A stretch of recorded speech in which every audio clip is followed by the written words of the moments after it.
כן, אין רעיון שם.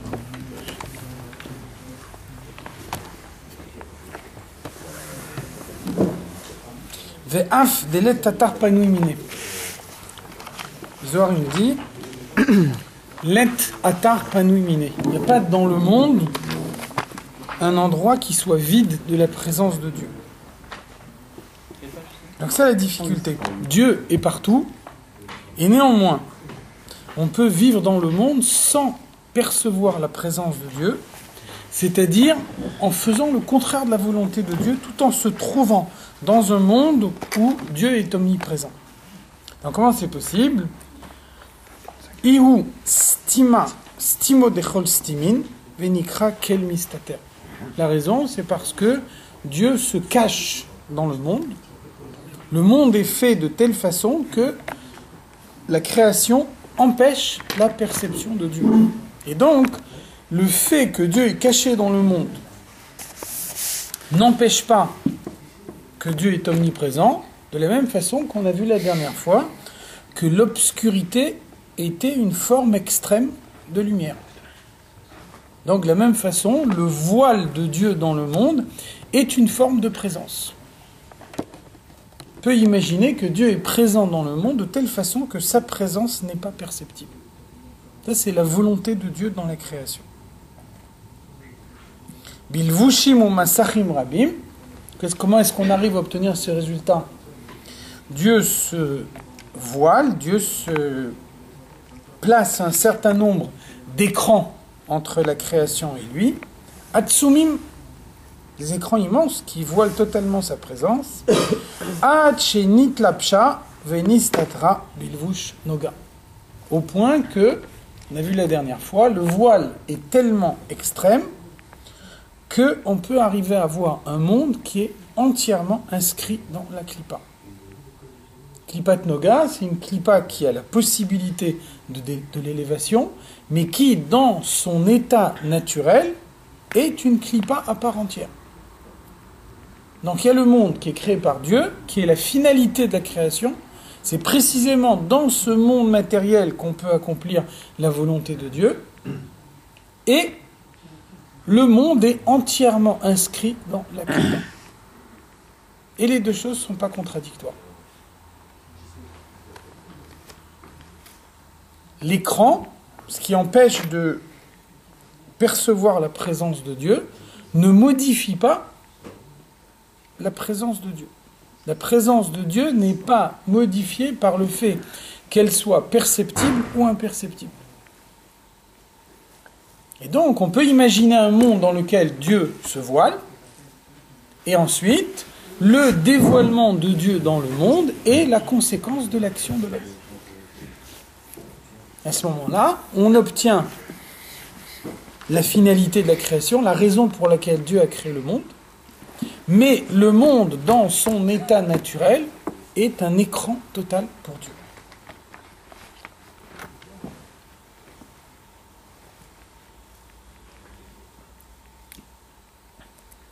Donc c'est ça, c'est une idée fondamentale de la chassidoute, c'est une question qu'on pose toujours. Si vraiment Dieu est partout, comment c'est possible qu'on ne sente pas sa présence? Et comment c'est possible qu'un homme qui est créé par Dieu peut remettre en cause l'existence de Dieu?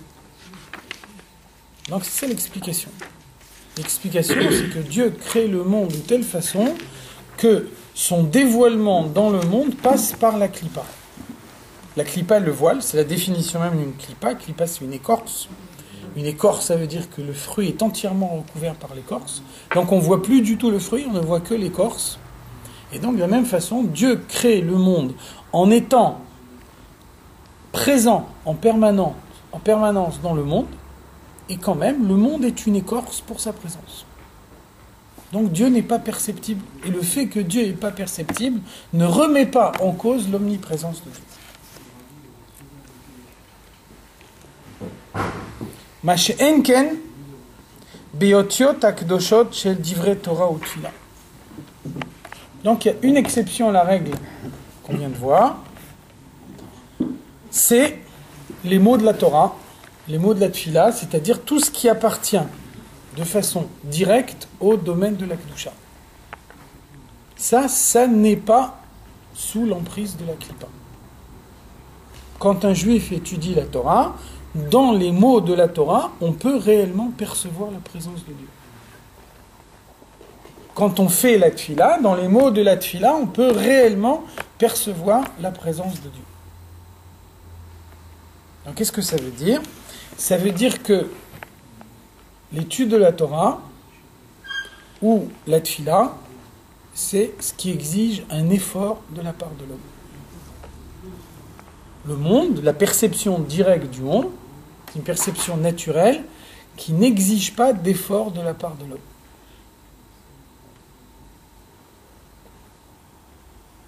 Autrement dit, le voile de Dieu dans la création est fait de telle façon que ce voile est réservé à la perception naturelle.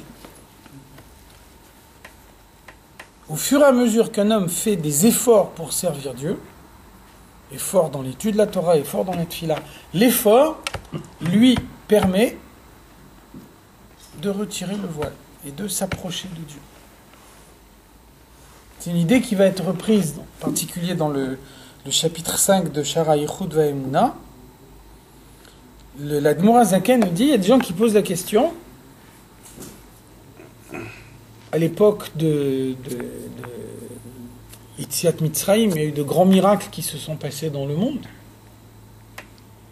Et donc, tous ceux qui ont vécu Yetziat Mitzrayim, Kriyat Yam-Souf, ont vu des miracles énormes, alors que nous, on vit en exil, dans la période la plus noire de l'exil, à un moment où il n'y a plus du tout de miracles. Et donc, est-ce qu'on ne peut pas dire qu'on est défavorisé par rapport à nos ancêtres? Est-ce qu'on ne peut pas dire, si nous, on avait vécu des miracles comme Yetziat Mitzrayim ou bien Kriyat Yam-Souf, alors peut-être qu'on serait différent de ce qu'on est maintenant. Donc, la réponse de l'Admor Hazaken, c'est de dire que la formulation de cette question, par elle-même, est une erreur. La formulation de la question par elle-même ne veut rien dire. Parce que ce qui est déterminant dans le miracle, ça n'est pas le dévoilement de Dieu dans le monde, c'est l'effort de l'homme pour recevoir le miracle.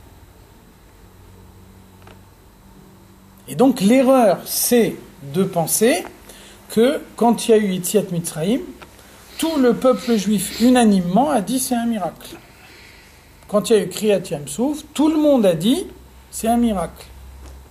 À l'époque aussi, il y avait des gens qui n'ont pas vu le miracle. Ceux qui n'ont pas fait l'effort nécessaire, ils ont sans doute, eux aussi à l'époque, trouvé des explications naturelles qui ont permis de dire que ce n'était pas un miracle.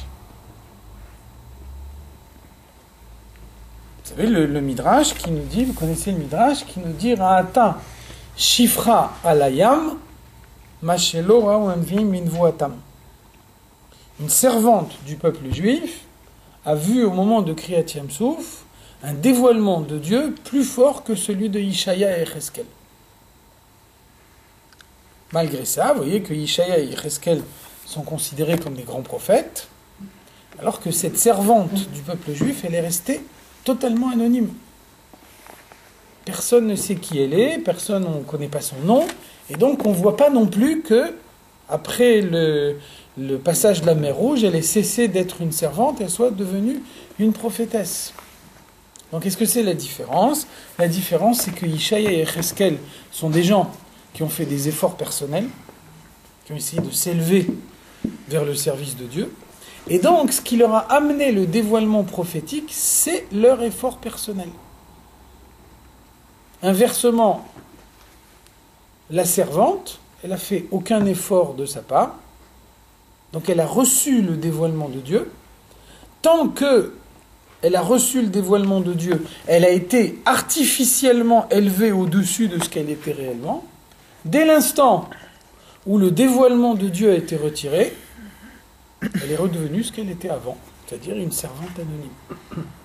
Donc vous voyez bien que ça n'est pas le miracle par lui-même qui est déterminant, mais c'est l'effort de l'homme qui permet d'intégrer le miracle.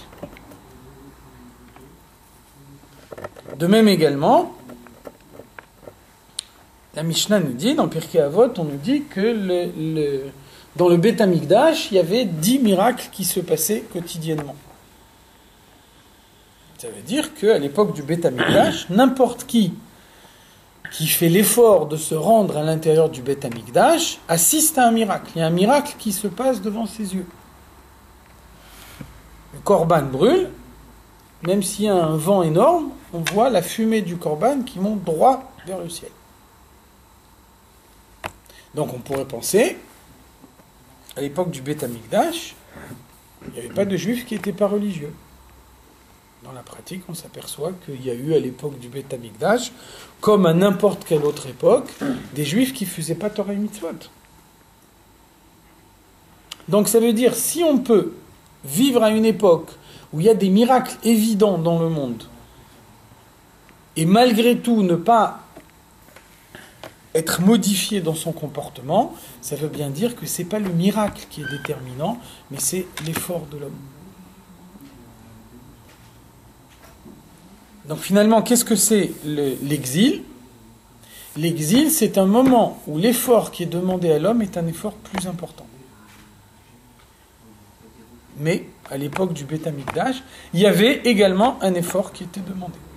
À aucun moment, un homme ne peut renoncer à l'effort, parce que renoncer à l'effort, ça veut dire retourner dans la perception naturelle, et la perception naturelle, c'est la négation de la présence de Dieu dans le monde. Donc c'est pour ça qu'on a vu l'expression « quel mistater ». Dieu se cache. Qu'est-ce que ça veut dire Dieu se cache ? Ça veut dire Dieu lance un appel pour qu'on le trouve. Tout comme l'obscurité, c'est une certaine forme de lumière, de la même façon, se cacher, c'est un moyen de se faire trouver. Quelque chose qui est évident, aux yeux de tous, personne n'y fait attention. Le fait de cacher,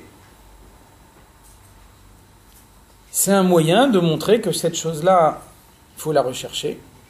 Et finalement, cacher, c'est aussi un moyen de dévoiler. C'est pour ça que dans la Kabbalah, on trouve l'expression Tzimtzum Le'ha'ir. Le Tzimtzum qui permet d'éclairer. A priori, le Tzimtzum, ça veut dire une contraction, un voile de la lumière de Dieu. Donc voiler la lumière, c'est le contraire d'éclairer. Finalement, le Tzimtzum, il s'appelle Tzimtzum Le'ha'ir. Qu'est-ce que ça veut dire ? Ça veut dire que quand la lumière elle est partout, en réalité elle est nulle part. Quand la lumière elle est partout, elle devient banale. La perception, ça devient une perception naturelle. Et à ce moment-là, cette lumière, elle devient insignifiante. On n'y fait pas attention. Par contre, voiler la lumière, c'est un moyen de créer le manque. Et créer le manque, ça veut dire créer la recherche. Créer la recherche, ça veut dire dévoiler. Finalement, voiler, c'est le meilleur moyen de dévoiler beaucoup plus profondément. Une forme d'épreuve, quoi, qui permet de faire. C'est pas une épreuve, parce qu'une épreuve, ça veut dire, une épreuve, c'est quelque chose d'anormal. Une épreuve, ça veut dire, quelqu'un est soumis à une épreuve. En temps normal, on ne demande pas à Dieu de nous soumettre à une épreuve. On dit tous les jours dans la tfila, Altvienu lidenisayon. Donc là, c'est pas une épreuve, c'est la situation normale du monde tel que Dieu l'a créé. Dieu a voulu provoquer de la part de l'homme une recherche de Dieu. Le meilleur moyen de rechercher, c'est de créer un manque. Quand on a un manque, eh ben on recherche naturellement à combler ce manque. Donc le voile de Dieu dans le monde, c'est finalement la méthode la plus sûre pour le dévoiler. De cette façon-là qu'on obtient l'objectif divin, la raison pour laquelle le monde a été créé. Donc on a dit, il y a une exception. L'exception, c'est l'étude de la Torah et la prière, dans lesquelles Dieu apparaît à l'évidence, parce que l'étude de la Torah et la prière, c'est l'effort de l'homme. Dès l'instant où il y a un effort, là on n'est plus obligé de passer par le vêtement de Klipat Noga. Là la Kedusha devient évidente. De Adraba, Klipat Noga mitapechet letov. Donc lorsqu'il s'agit de la tfila, de la Torah, à ce moment-là, la klipat noga se transforme en bien, venichleled bigdushazu, et elle s'inclut dans le domaine de la kedusha. Donc rappelez-vous ce qu'on a vu la dernière fois. Klipat noga est un stade intermédiaire. Klipat noga n'est pas une situation définitive. La kedusha est une situation définitive. Les klipot atmeot, les forces du mal totalement impures, sont une situation définitive. Klipat noga, c'est une situation de passage. Rien ne peut rester définitivement dans Klipat noga. Klipat noga, c'est une amorce de départ, et à partir de Klipat noga, on va vers la Kedusha, on va vers les klipot atmeot. Mais on ne reste pas dans Klipat noga. Ça n'est pas une situation définitive. Mikol makom, ההערה שבהן מקדושתו יתברך היא בבחינת צמצום עד קצה האחרון מאחר שהכל והדיבור הוא גשמי. Donc maintenant, on relativise ce qu'on vient de dire. On vient de parler de l'effort de la tfila, de l'effort de la Torah. Donc on pourrait penser, on étudie la Torah, on s'inscrit totalement dans le domaine de la Kedusha. Alors en fait, ce n'est pas tout à fait exact, parce que notre étude de la Torah à nous, elle subit elle-même le voile. Quand nous, on étudie la Torah telle qu'on étudie, c'est une Torah qui a été réduite de telle façon à ce que nous puissions la comprendre. La Torah telle qu'elle est dans l'absolu, elle échappe à notre perception. Pour que la Torah puisse être compréhensible à l'homme, alors il faut que Dieu contracte la Torah. La preuve que la Torah est contractée, c'est qu'on arrive à la comprendre. On a un intellect limité, l'intellect de l'homme il a été créé, tout ce qui est créé c'est limité. Le fait qu'on arrive à comprendre une idée de la Torah, c'est la preuve qu'en fait, ce que nous on comprend est extrêmement limité. C'est pour ça que, pour finir sur cette idée, le Shnei Luchot Abrit, il dit à Torah medaberet ba'elyonim veromezet batartonim. La Torah, elle fait en fait allusion à ce qui se passe là-haut, et tout ce qu'elle décrit dans le monde, elle le décrit uniquement dans un sens figuré. Exemple qu'on cite toujours dans la Chassidoute,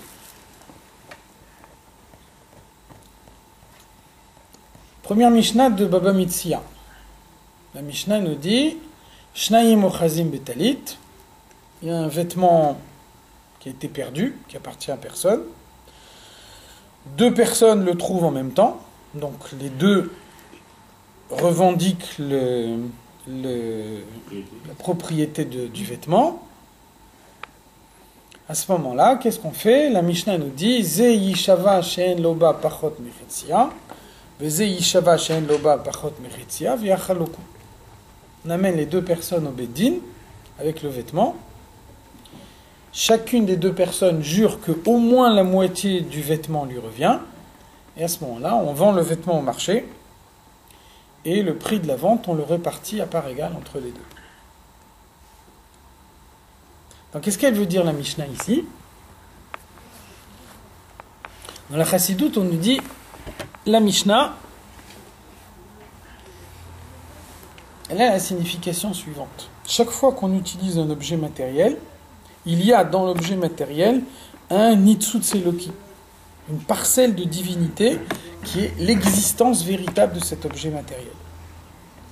Lorsque l'objet matériel est utilisé pour le service de Dieu, alors à ce moment-là, ce Nitzutz Eloki qui se trouve dans l'objet matériel, il est libéré du carcan de l'objet matériel et il peut réintégrer le domaine de la Kedusha. Ensuite, au bout de 120 ans, quand une Neshama arrive là-haut, alors elle reçoit l'élévation là-haut en fonction de tout ce qu'elle a accompli dans le monde, c'est-à-dire du nombre de nitsutsot de Gdusha qu'elle a pu élever, auquel elle a pu apporter l'élévation quand elle était en bas dans le monde. Donc maintenant, la Mishnah se pose la question, lorsque deux Neshamot revendiquent l'élévation d'un même Nitsutz Eloki, qu'est-ce qui se passe? Vous avez deux Neshamot qui arrivent devant le Bedin Shel Ma'ala, et les deux Neshamot disent, c'est moi qui ai apporté l'élévation à ce Nitsutz Eloki. C'est moi qui lui ai permis de rentrer, de réintégrer le domaine de la Kedusha. Qu'est-ce qui se passe dans ce cas-là? Alors on fait jurer à la première Neshama qu'elle a réalisé au moins la moitié de l'élévation de ce Nitsutz. On fait jurer à la deuxième Neshama qu'elle a réalisé au moins la moitié de l'élévation de ce Nitsutz. Et à ce moment-là, on donne à chacun l'élévation qui correspond à la moitié de ce Nitsutz. Donc vous voyez que qu'on parle d'élévation d'un Nitsutz, ou bien qu'on parle d'un vêtement, on a dit la même chose. On a dit la même chose, avec une différence fondamentale, c'est que quand je vous dis il y a un vêtement qui a été trouvé par terre et deux personnes revendiquent la propriété de ce vêtement, vous comprenez parfaitement tout ce qui s'est passé sans qu'on ait besoin d'expliquer aucune notion du récit. Inversement, si je vous dis deux Neshamot arrivent devant le Bedin Shel Ma'ala, elles revendiquent le Nitsutz, il faut expliquer ce que c'est une Neshama, il faut expliquer ce que c'est le Bedin Shel Ma'ala, il faut expliquer ce que c'est le Nitsutz, il faut expliquer ce que c'est la façon d'élever, d'apporter l'élévation au Nitsutz. Donc vous voyez que avant de comprendre l'histoire, vous avez besoin de toute une série de notions préalables, et si on ne vous les donne pas, vous n'avez rien compris à cette histoire. Finalement, quand je vous dis il y a un vêtement qui est par terre, et puis le vêtement on le répartit en deux personnes, je vous ai dit exactement la même chose, sans qu'on ait besoin de notions préalables pour comprendre ce qu'on dit. Alors c'est ça l'étude de la Torah. Pourtant. L'étude de la Torah, ça veut dire qu'on prend des notions qui dépassent l'intellect humain, et on arrive à les exprimer de telle façon que on arrive à les comprendre. Donc finalement, dire ça, qu'est-ce que ça veut dire? Ça veut dire que la Torah telle qu'elle est chez nous, elle subit également le voile. Et vous voyez que grâce à ça, on arrive à comprendre beaucoup mieux ce qu'on disait avant. On a dit Tzimtzum Leha'ir. Le Tzimtzum, c'est un moyen d'éclairer. Si la Torah n'était pas voilée de cette façon-là, s'il n'y avait pas une expression matérielle des idées de la Torah, on n'arriverait jamais à la comprendre. Donc vous voyez que finalement, le voile, c'est bien un moyen de dévoiler. C'est parce que la Torah elle a choisi cette formulation de la Mishnah de Baba Metzia, avec un vêtement qui est réparti entre deux personnes, que finalement tout le monde a bien compris cette idée. Donc des fois, voiler, c'est précisément le moyen de dévoiler.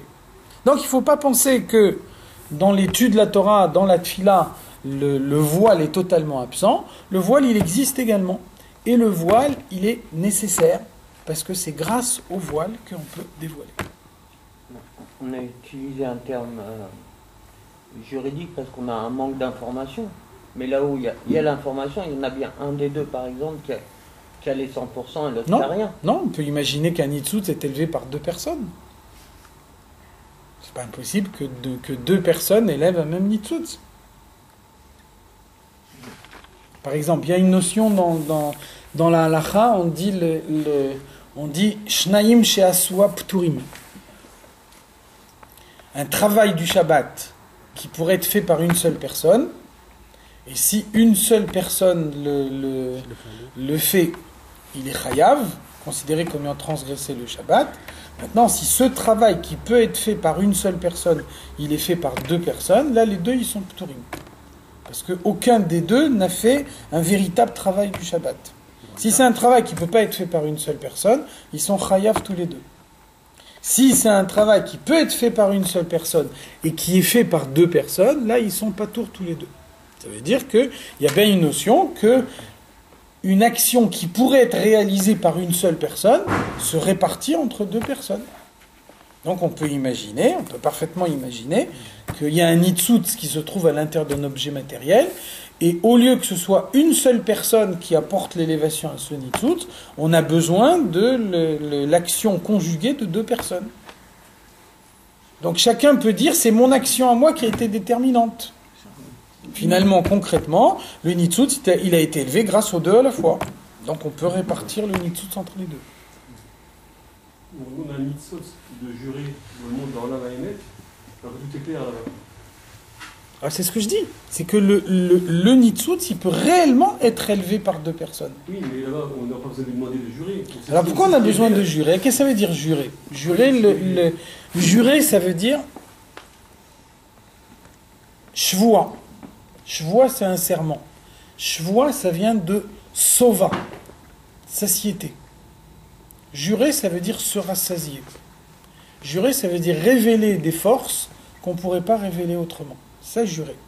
Jurer, ça veut dire que, par exemple, quelqu'un fait un serment. S'il fait un serment, il a le sens de l'honneur, donc il est tenu par son serment. Ça veut dire que parce qu'il a fait un serment, il va faire quelque chose que peut-être il n'aurait pas fait s'il n'avait pas fait ce serment. Qu'est-ce que ça veut dire? C'est-à-dire que le serment, il a révélé en lui des forces qu'en temps normal, il n'a pas. Le serment, il n'a pas créé quelque chose de nouveau. Quand on dit à quelqu'un, jure-moi de faire telle chose, on ne lui demande pas de faire quelque chose d'immoral. On lui demande de faire quelque chose de bien qu'il devrait faire en tout état de cause. Maintenant, à quoi ça sert de le faire jurer? Le faire jurer, ça veut dire que, en plus du fait que ce qu'on attend de lui, c'est une bonne action, il y a le fait qu'il a fait un serment et qu'il ne veut pas être un parjure. Donc finalement, c'est quoi le serment? Le serment, c'est un moyen de révéler en soi des forces plus profondes. Donc ça existe matériellement dans le monde, et ça peut exister spirituellement dans les mondes spirituels, exactement de la même façon. Le Béni Shmana, il ne réagit pas comme ici, il n'a pas besoin de savoir tout ça, c'est clair, la vérité pour là-haut. Encore une fois, la vérité n'empêche pas que la Neshama a besoin d'exprimer les forces spirituelles qu'elle a en elle. Ça peut être un moyen d'exprimer des forces spirituelles qu'elle a en elle. Là-haut, chaque chose prend une valeur différente. Mais une Neshama, elle a des forces en elle. Peut-être que le fait de vivre dans le monde matériel, ça a eu pour conséquence de voiler ses forces. Donc on peut trouver un moyen de mettre en évidence des forces qui ont été cachées jusqu'à maintenant. On voit bien, pas toutes les Neshamot sont identiques. Ça veut bien dire qu'il y a des Neshamot qui ont plus facilement révélé leurs forces spirituelles que d'autres. Donc une Neshama qui arrive là-haut, on peut lui donner un coup de main pour qu'elle puisse arriver à révéler les forces spirituelles qu'elle a en elle.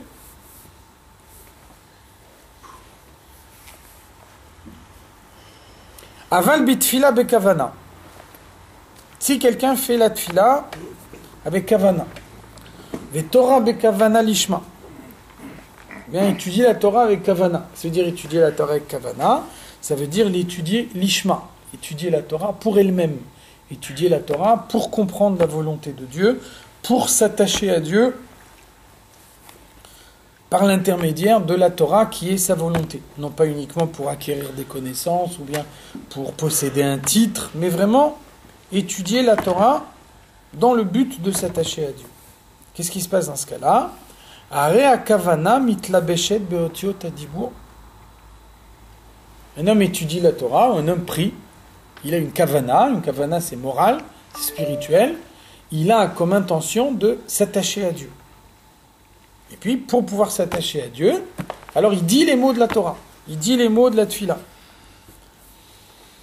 Oyil vu makor veshoresh lahen, ça veut dire que la kavana spirituelle est à l'origine des mots qui sont exprimés physiquement par sa bouche. Shemachmata ou besibata ou medaber otiot elu. Un homme a une kavana. La kavana, c'est de s'attacher à Dieu par la prière, s'attacher à Dieu par l'étude de la Torah. Et donc, sa kavana le conduit à prononcer des mots. Les mots de l'étude de la Torah ou les mots de la Tfila. Lachen uma leotam ad mekoma beser sfirod yitzira odebria. À ce moment-là, les mots qu'il a prononcés reçoivent l'élévation. Ils reçoivent l'élévation vers les 10 sphirotes de Yetzira ou bien vers les 10 sphirotes de Bria Quelle est la différence? Le monde de Yetzira, c'est le monde dans lequel les sphirotes dominantes sont les sphirotes du sentiment. Le monde de Bria, c'est le monde dans lequel la sphira dominante est la sphira de Bina, la sphira de la compréhension. Donc si les mots qu'on prononce sont des mots qui réveillent un sentiment chez l'homme, par exemple les mots de Psuké des Imra, les mots qui entrent Baruch She'amar et Ishtaba, le but c'est de conduire un homme à s'extasier devant la grandeur de la création, donc de réveiller un sentiment en lui.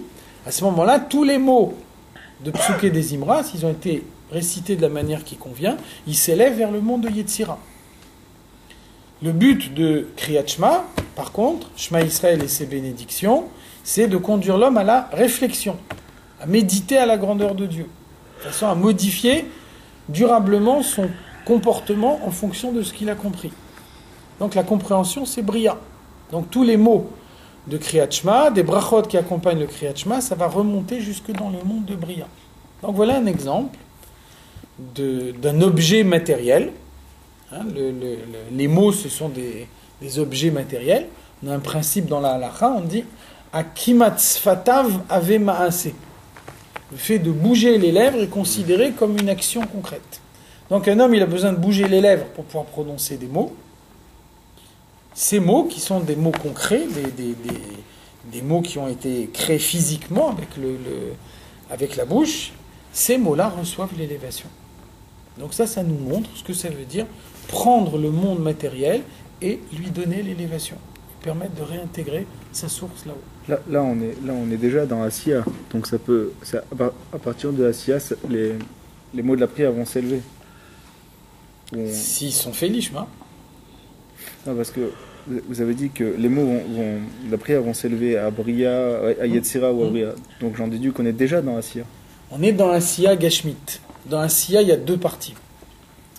Il y a deux parties dans le monde d'Asiya. Le monde dans lequel nous on vit, c'est le monde d'Asiya Gashmit. Au-dessus d'Asiya Gashmit, il y a Asiya Ruchanit. Il y a un monde spirituel qui s'appelle Asiya. Il y a une différence entre les deux. Le Asiya Ruchanit, le monde d'Asiya spirituel, on dit Rubo Ra. Il est majoritairement mauvais. Asiya Gashmit, le monde d'Asiya matériel dans lequel on se trouve, c'est Rubo Kekulora. La quasi-totalité du monde est faite de mal. C'est pour ça qu'on a dit avant que la situation naturelle du monde, c'est Klipat Noga. Tous les objets qui se trouvent dans le monde, toutes les créatures de Dieu dans ce monde, sont a priori, dans leur état naturel, liés au mal. Tant qu'il n'y a pas un effort de l'homme qui les sort du mal, leur situation naturelle, c'est le mal. C'est la situation naturelle du mal.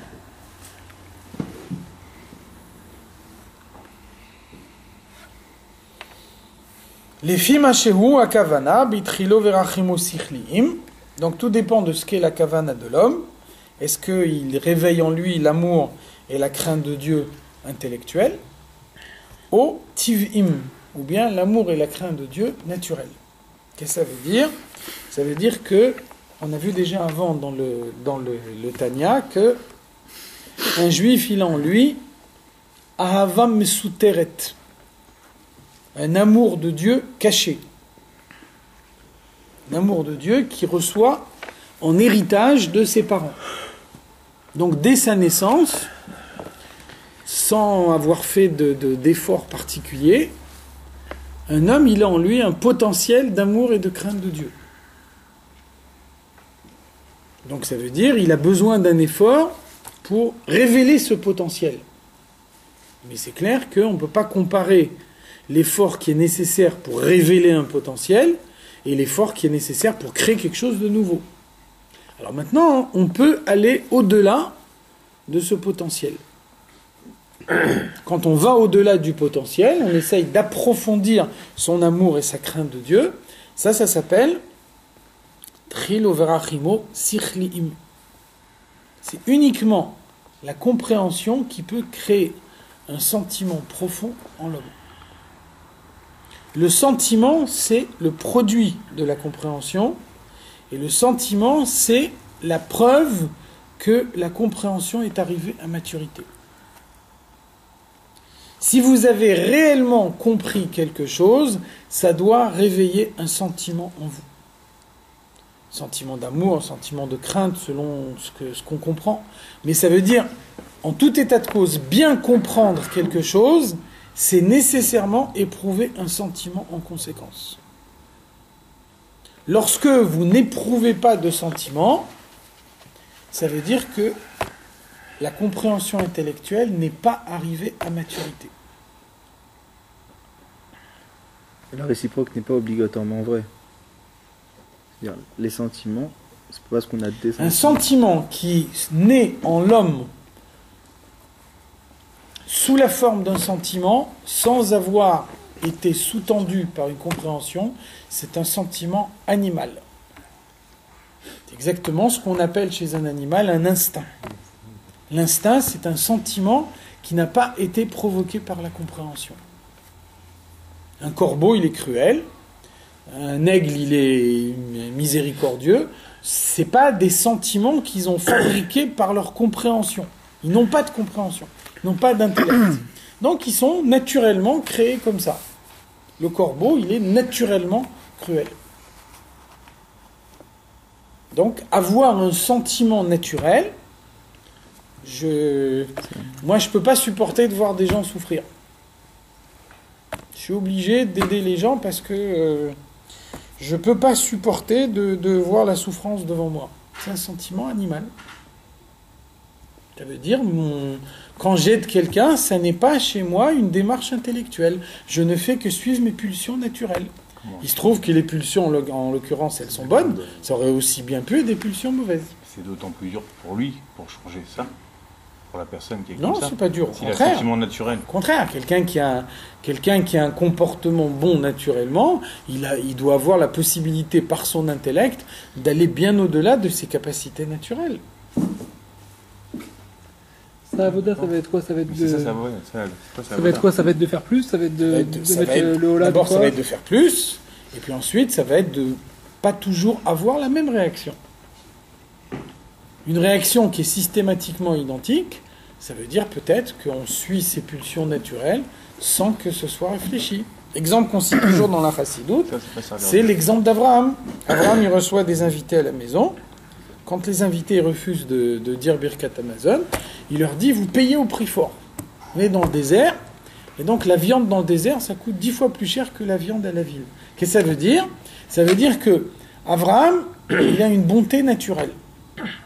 Dieu le charge d'une mission de faire savoir au monde que Dieu, il existe.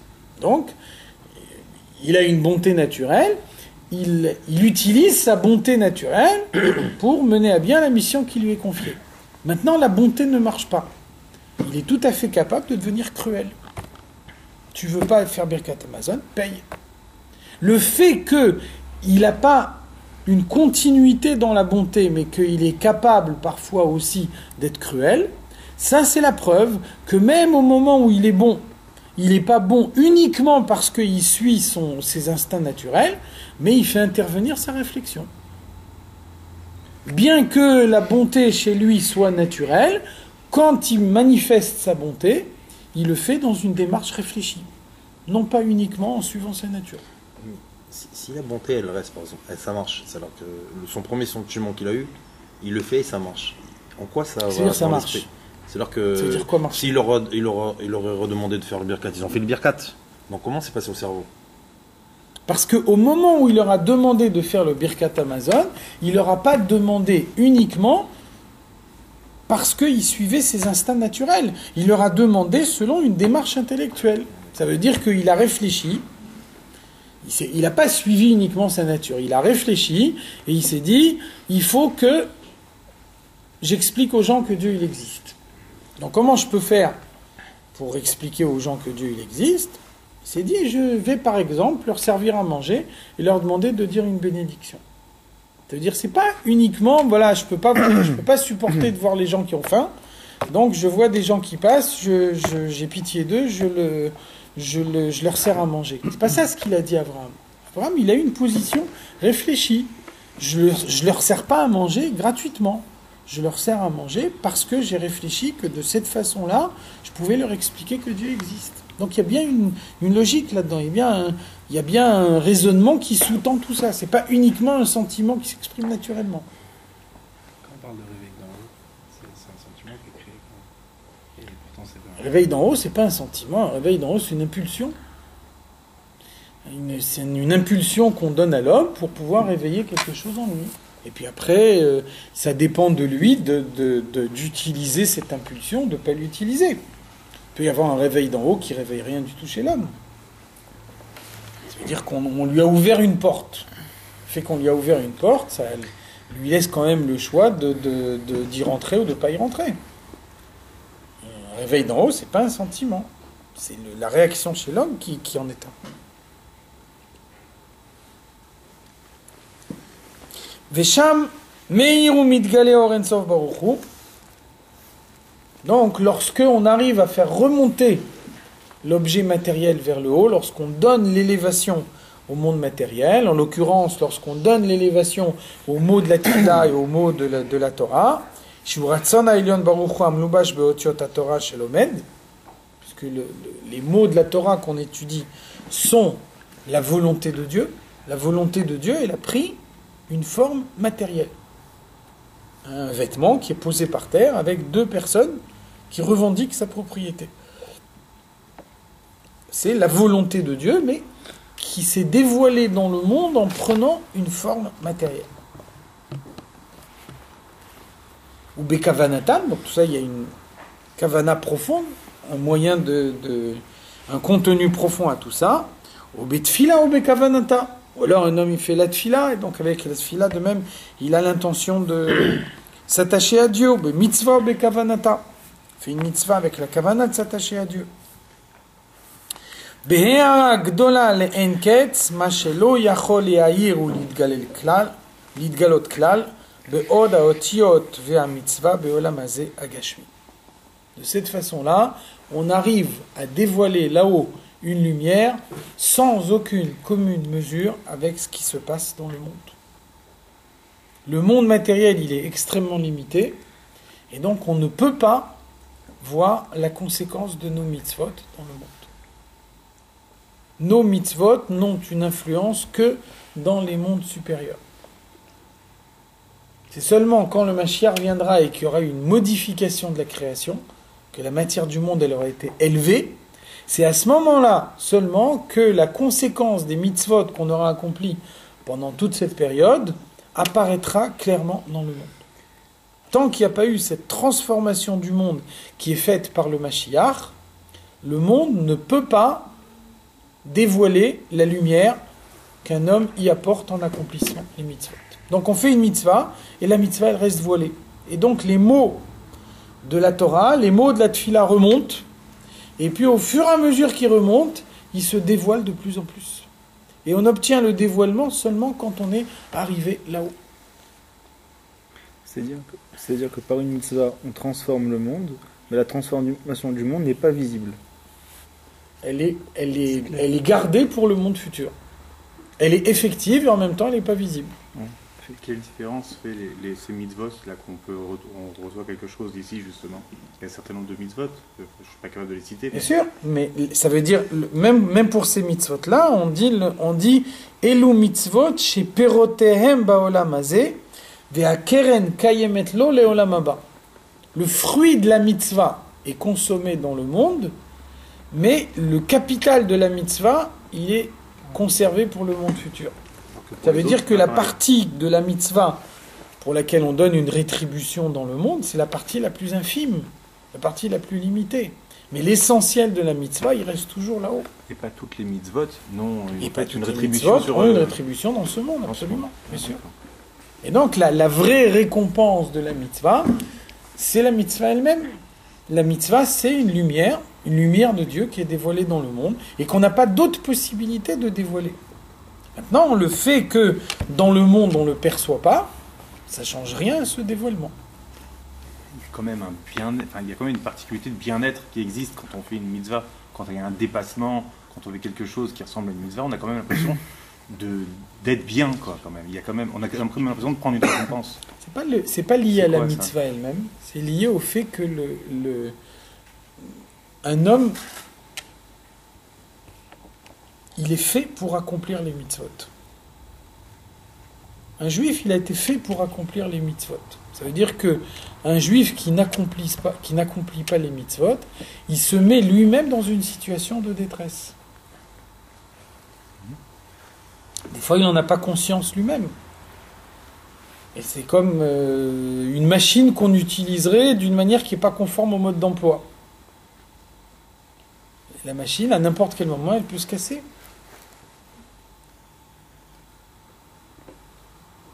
Un goy, il n'est pas obligé de manger kasher. Ça veut dire qu'un goy qui mange taref, ça n'a pas d'impact négatif sur sa personnalité. Un juif, il est fait pour manger kasher.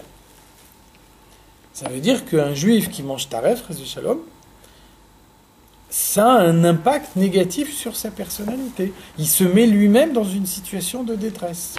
Ça, c'est pas lié à la mitzvah, c'est lié à l'homme lui-même, à la manière dont l'homme il est conçu. Celui qui n'accomplit pas la mitzvah, il est en situation de manque. Et le fait qu'il n'en ait pas conscience retire rien au manque.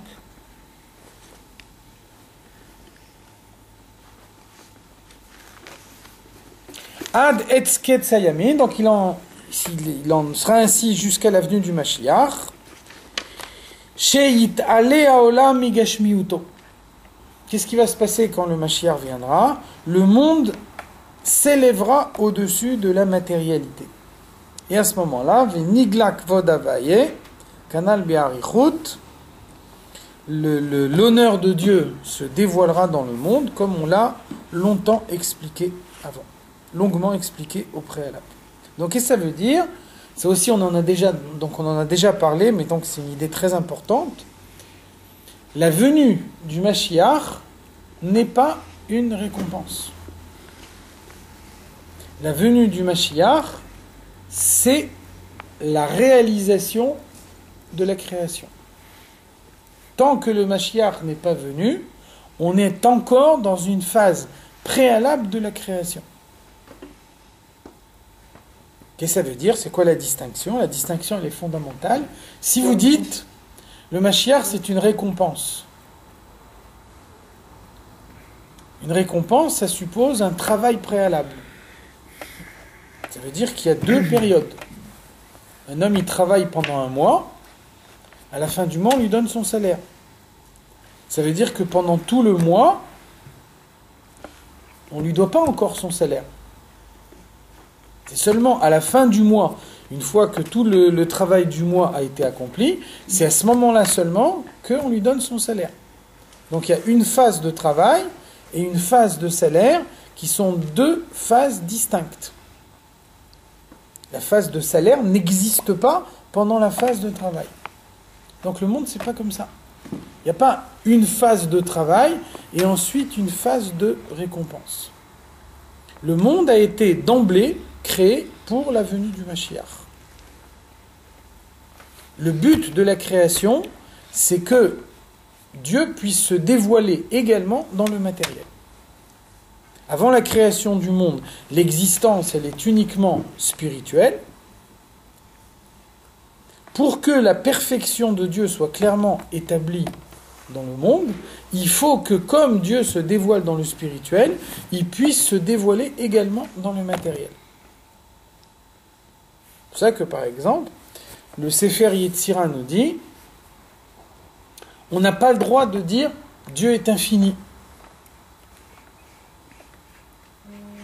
Dieu est infini, ça veut dire Dieu n'est pas fini. Ça veut dire Dieu n'a pas la dimension finie. Donc finalement, c'est une limitation de Dieu. Donc comment il faut dire? Keshem sheyeshlo koach bigvul, kach yeshlo koach bebilti ba'al gvul. De la même façon que Dieu possède la limite, il possède également l'infini.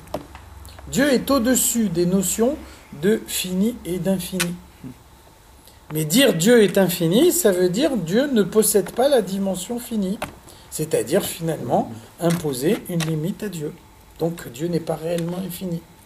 Donc la seule chose qu'on peut dire, c'est que Dieu est plus haut que les notions de fini et d'infini. De la même façon, dans la création du monde, le but de la création du monde, c'est de montrer que Dieu est plus haut que la distinction entre le matériel et le spirituel.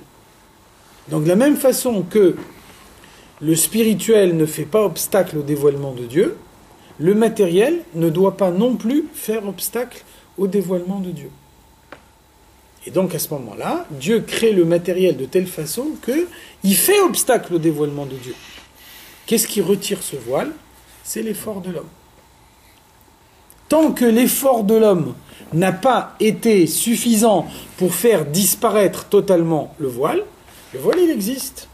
Si le voile il existe, ça veut dire que la raison pour laquelle Dieu a créé le monde matériel n'a pas encore été atteinte.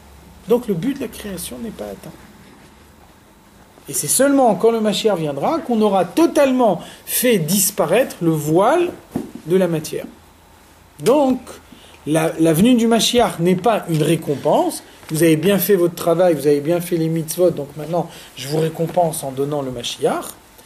La venue du Mashiach, c'est l'aboutissement du processus.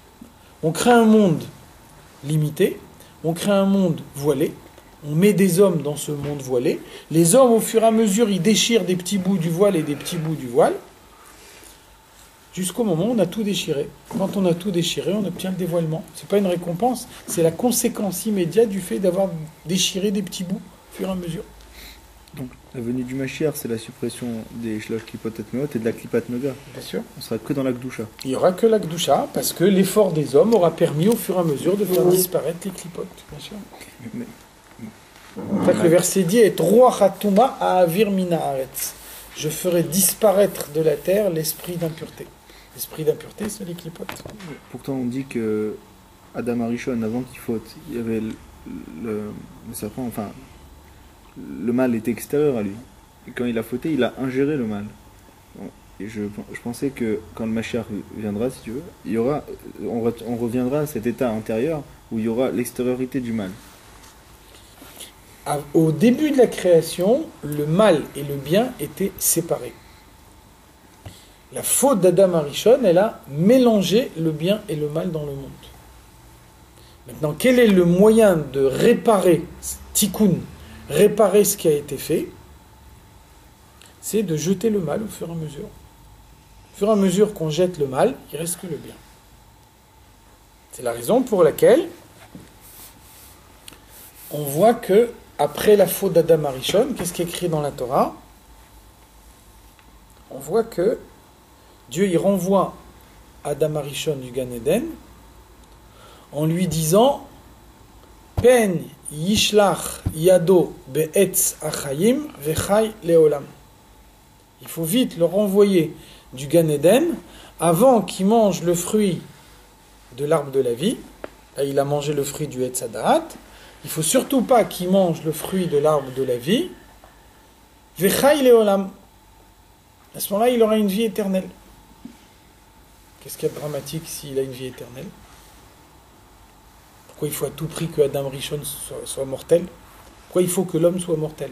Pourquoi ce serait un drame que l'homme soit immortel? Et Dieu il dit il faut vite le renvoyer du Gan Eden avant qu'il devienne immortel. Ça veut dire que la faute d'Adam Arishon, elle a mélangé le bien et le mal dans le monde. Si maintenant Adam Arishon il mange le fruit du Etz HaChaim et il devient immortel, le mélange de bien et de mal devient immortel également. Le mélange de bien et de mal dans le monde, il est définitif. Donc il faut que l'homme soit mortel, de façon à donner la possibilité au mal de disparaître dans le monde. Et donc là, l'homme, il est renvoyé du Gan Eden, il commence le tikkun. Le tikkun, ça veut dire supprimer le mal au fur et à mesure, le mal qui est mélangé avec le bien. Donc au fur et à mesure qu'on supprime le mal, il reste que le bien. Et ça, c'est le tikkun. Mais l'homme, il a quand même une influence sur tout ça, puisque plus il dévoile, plus ma chair vient vite quand même. Bien sûr, absolument. C'est clair. C'est pas une récompense, mais malgré tout, on a une incidence. Je veux dire, on influe, quoi. Ça s'appelle pas une récompense, ça. Ouais. Ça s'appelle pas une récompense. Ça veut dire, un, il peut travailler plus vite, l'autre, il travaille plus lentement. Ouais. Ça, c'est la nature de chacun. C'est un peu la carotte, quoi. C'est donner un petit... C'est pas la carotte, encore une fois, la carotte c'est une récompense. Oui, mais c'est justement, on a besoin d'avoir un petit peu pour dire, ah, on est dans le bon chemin. Sinon... Bien sûr, un homme il est guidé, on lui montre dans quelle direction il doit aller. Mais ça veut dire, avant tout, c'est son action à lui qui fait que le voile disparaît du monde. Alors maintenant, il y a une mitzvah de croire que le Mashiach il peut arriver d'une seconde à l'autre. Donc ça veut dire si ça dépend de l'homme. On peut dire il y a une donnée objective. Ou bien le voile il a été déchiré, ou bien il n'a pas été déchiré. Et si le voile il n'a pas été déchiré, le Mashiach il ne peut pas venir. Il y a deux possibilités de venue, quoi.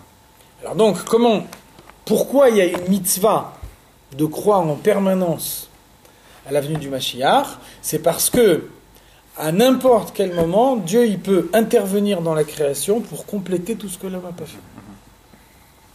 Donc le Mashiach peut effectivement venir à chaque seconde. Si Dieu décide que Mashiach vient à telle seconde et qu'à ce moment-là, les hommes n'ont pas terminé de supprimer le voile, Dieu il peut finir le travail lui-même. Donc pourquoi il ne le fait pas? C'est parce que quand le travail est fait par les hommes, il est mieux fait que s'il est fait par Dieu. Mieux pour nous, quoi, plutôt. Non, si. Non, mieux pour Dieu. Ah, mieux pour Dieu. Bien sûr. Ouais. Dieu, il veut que ça vienne d'un effort de l'homme. Ça veut dire que si Dieu, il est obligé d'intervenir lui-même, c'est un constat d'échec. On peut prier pour lui il l'envoie ou non?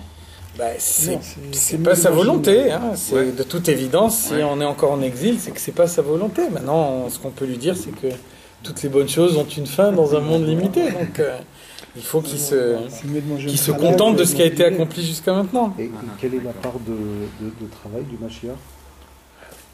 Le Mashiach, il est là pour donner au monde la forme définitive qu'il aura, tel qu'il était dans le processus de la création. Le Mashiach, c'est le dévoilement de la royauté de Dieu dans le monde. Le Zohar, il dit Malchuta de'ara'a ke'ein malchuta de'rekiya. La royauté terrestre, c'est un reflet de la royauté céleste. Il dit quand l'Admour Hazaken était en prison, il y a le tsar qui a été le voir en prison. Et donc il voulait parler avec lui, il s'est habillé en prisonnier. Et dès qu'il est rentré dans la cellule, l'Admour Hazaken, il appelait Majesté. Pourquoi tu m'appelles comme ça? J'ai vu tout de suite, un roi dans ce monde, il a en lui un reflet de la royauté céleste. Donc le Mashiach, c'est le sommet de la royauté de Dieu telle qu'elle est visible chez l'homme. C'est ça le résultat de la création. C'est faire en sorte que non seulement la matière, elle voile plus la présence de Dieu, mais que Dieu, il apparaît clairement dans la matière du monde. Ça, c'est le Mashiach. Si elle apparaît sous une forme. Si Dieu il apparaît dans le monde. Alors justement, c'est bien ce qu'on disait tout à l'heure. Que Shem sheyesh lo koach bigvul, kach yesh lo koach bebilti ba'al gvul. De la même façon que Dieu il doit prendre une apparence infinie, il faut aussi que la perfection de Dieu elle prenne une apparence finie. Pour bien montrer que Dieu il cumule les deux dimensions à la fois. C'est un peu le buisson ardent. C'est un peu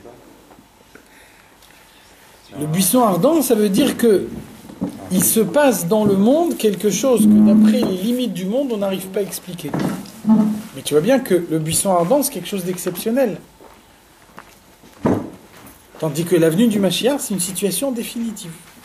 Le voile de la matière, il est retiré de la création de façon définitive.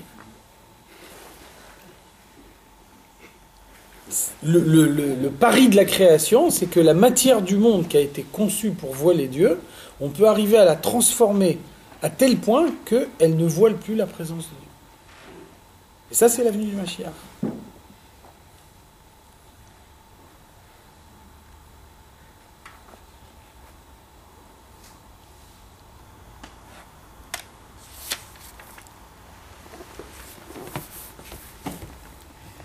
Bon, on fera la note la prochaine fois, on va pas se lancer dans la note. Maintenant, elle est longue. On la fera la prochaine fois, si tu veux. Bezeyuvan hetev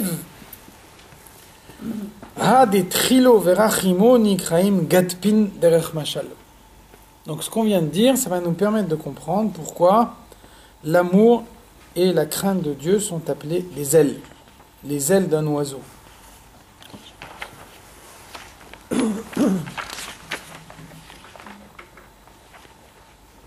Donc on a vu déjà souvent cette image. La Mishnah nous dit Nital agafeha kshera. Si on prend un oiseau et on lui coupe les ailes, l'oiseau reste kasher. Ça veut dire qu'un oiseau il devient taref à partir du moment où on lui retire un organe vital. Les ailes ne sont pas des organes vitaux. Donc ça veut dire on ampute un oiseau de ses ailes, il ne devient pas taref à cause de ça.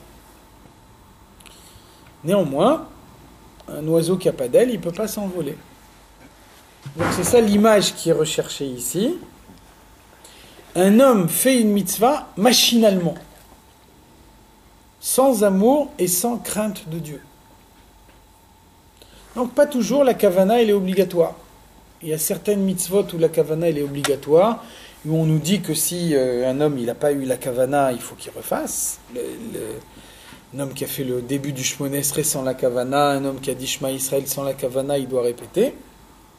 Par contre, d'autres mitzvot, quelqu'un qui met les tefilines en pensant à autre chose, il n'a pas fait la mitzvah de la meilleure façon possible de le faire, mais il est yotse de la mitzvah. On ne lui demande pas de refaire. Donc ça veut dire que, de la même façon que l'oiseau qui a plus d'ailes, c'est un oiseau à part entière, c'est pas un animal tréfa, de la même façon, une mitzvah qui est faite machinalement, c'est une mitzvah à part entière. Mais, de la même façon qu'un oiseau qui n'a pas d'ailes, il ne peut pas s'envoler, la mitzvah qui a été faite machinalement, elle ne remonte pas dans les mondes supérieurs. Donc on a vu avant comment tout le but, c'est de faire monter les objets matériels du monde vers Yetzira, vers Bria, vers les mondes supérieurs. Une mitzvah qui a été faite sans kavana, une mitzvah qui a été faite sans l'amour et la crainte de Dieu, elle reste dans ce monde. Elle n'a pas la possibilité de s'élever. Ça veut dire qu'elle n'a pas transformé la matière du monde. Ça veut dire la mitzvah est une véritable mitzvah. L'objet matériel qui a permis d'accomplir la mitzvah, il a été utilisé pour le service de Dieu. Mais néanmoins, comme la mitzvah a été accomplie sans l'amour et la crainte de Dieu, donc il n'y a pas eu de transformation du monde matériel. Il n'y a pas eu de dévoilement de la lumière. Le voile de la matière du monde, il est resté intact. Et donc le but de nos mitzvot, c'est pas uniquement d'accomplir la mitzvah, c'est aussi de dévoiler la lumière de Dieu dans le monde de façon à retirer le voile au fur et à mesure, à retirer l'obscurité au fur et à mesure. Cette mitzvah-là, même si c'est une mitzvah à part entière, elle ne retire pas l'obscurité. C'est cette comparaison avec l'oiseau qui reste cachère, mais sans les ailes. C'est-à-dire qu'il ne monte pas, mais il est cachère. Il est cachère, donc la mitzvah est une mitzvah à part entière. Mais donc, de même façon que l'oiseau ne peut pas voler, la mitzvah ne remonte pas vers Dieu. Elle reste dans le monde matériel. Donc, elle n'apporte pas l'élévation à la matière du monde. On parle pas de Hatzilut quand on parle d'élévation. On ne peut pas remonter jusqu'en Hatzilut. L'élévation d'un homme, elle va jusque dans le monde de Bria. Ensuite, dans le monde d'Hatzilut, Lo Yagur Chara. Le mal n'existe pas dans Hatzilut. Hatzilut, c'est un monde qui est entièrement bien. Donc, ce qui arrive dans le monde d'Hatzilut a déjà subi un tri. Donc, c'est pour ça que c'est une des raisons, d'après la Kabbalah, pourquoi un animal cachère, c'est un animal qui rumine. Ça veut dire ruminer. Ruminer, ça veut dire manger une première fois, et puis ensuite faire remonter dans la bouche tout ce qu'on a mangé, et le manger une deuxième fois, en retirant toutes les impuretés qui sont passées la première fois. Donc ça veut dire que on libère un Nitzutz Eloki qui se trouve dans la matière du monde. Dans un premier temps, il remonte jusque dans Bria. comme dans Bria, le mal existe, donc il peut y avoir un certain nombre d'impuretés qui subsistent. Après, on rumine, ça veut dire qu'après Bria seulement, on passe dans Hatzilut, et donc Hatzilut, c'est comme la nourriture qui revient dans la bouche et qui subit une deuxième purification, où là on retire complètement toutes les impuretés. Donc ce qui arrive dans Hatzilut, il n'y a plus du tout de traces du monde matériel. Donc quand ça vient dans Hatzilut, ça ne dépend pas de l'homme, c'est ça? C'est que ça ne dépend pas de l'homme, c'est ça? Après, c'est déjà monté dans les mondes supérieurs, c'est en dehors de l'action que l'homme peut faire. Kedirtiv, donc le verset nous dit ou bishtayim yofef. Donc il y a un verset qui nous dit que les anges, contrairement à l'image populaire, les anges ils ont 6 ailes. En tout cas c'est comme ça que les prophètes les ont vus. Et donc il y en a 4 qui leur servent à couvrir leur corps. 2 qui couvrent le corps et 2 qui couvrent les jambes. C'est une des raisons pour lesquelles on a les pieds joints pendant le Shmoneh Esrei. Dans le Shmoneh Esrei, on essaye de ressembler à un ange. Donc de même que l'ange, quand il a les 2 ailes qui recouvrent ses jambes, on a l'impression qu'il a une seule jambe. Donc là aussi, on garde les pieds joints pour donner l'impression d'une seule jambe. Et donc sur les 6 ailes, il y en a 2 qui lui servent à voler. Donc ça représente cet oiseau qui a besoin de ces deux ailes pour voler. Ou comme le Rachav, Rabbi Chaim Vital, qui est le disciple principal du Harizal. B. Sha'ar HaYichudim. Sha'ar HaYichudim, c'est un livre de Kabbalah, on explique toutes les unifications entre les différents niveaux des mondes supérieurs. She'akanfaim be'of en zro'ot ha'adam. Donc les ailes de l'oiseau sont comparables aux bras de l'homme. Ou betikunim, dans les Tikkuné Zohar, on explique she'oskim betorah ou mitzvot betrilo verachimo nikraim banim. C'est une autre façon de le formuler, une autre image en dehors de l'oiseau. Ceux qui mettent en pratique la Torah et les mitzvot en ayant l'amour et la crainte de Dieu, on les appelle banim. Banim, ça veut dire des enfants. Un enfant, il a une existence séparée de son père. Un enfant après sa naissance, il a une existence qui est indépendante de l'existence de ses parents. Donc Chochma et Bina, qui permettent la compréhension, on les appelle le père et la mère, et donc qui donnent naissance à l'amour et à la crainte de Dieu, qu'on appelle le fils et la fille. Donc les sentiments, ils ont une existence séparée de la compréhension.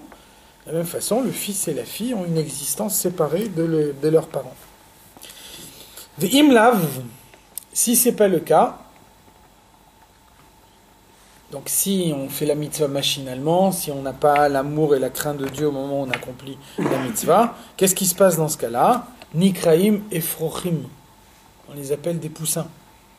Donc les poussins, c'est les oiseaux qui n'ont pas encore les ailes qui leur permettent de voler. Donc ils sont dans le nid, et ils ne peuvent pas se nourrir tout seuls, ils ont besoin que leurs parents viennent les nourrir, ils ne peuvent pas s'envoler. Des lo yachlin les parcha, ils ne peuvent pas voler. Donc là, ils sont bloqués dans ce monde. De la même façon, la mitzvah qui est accomplie sans l'amour et la crainte de Dieu, c'est une mitzvah à part entière, mais elle ne modifie pas le monde matériel, elle ne dévoile pas la lumière de Dieu dans le monde matériel. Donc vous voyez bien qu'il y a 2 choses dans la pratique de la mitzvah. Il y a accomplir la volonté de Dieu, et ensuite il y a déchirer le voile du monde, déchirer le voile de la matière. Et les 2 choses ne vont pas ensemble. On peut imaginer une mitzvah qui est une mitzvah à part entière, et bien que la mitzvah est une mitzvah à part entière, le monde est resté le même monde. Le monde n'a pas été raffiné, le monde n'a pas reçu la lumière, donc le monde n'a pas bénéficié de la mitzvah qui a été accomplie, bien que la mitzvah soit une mitzvah à part entière. Ça a été là, lundi prochain, je ne serai pas là. Donc,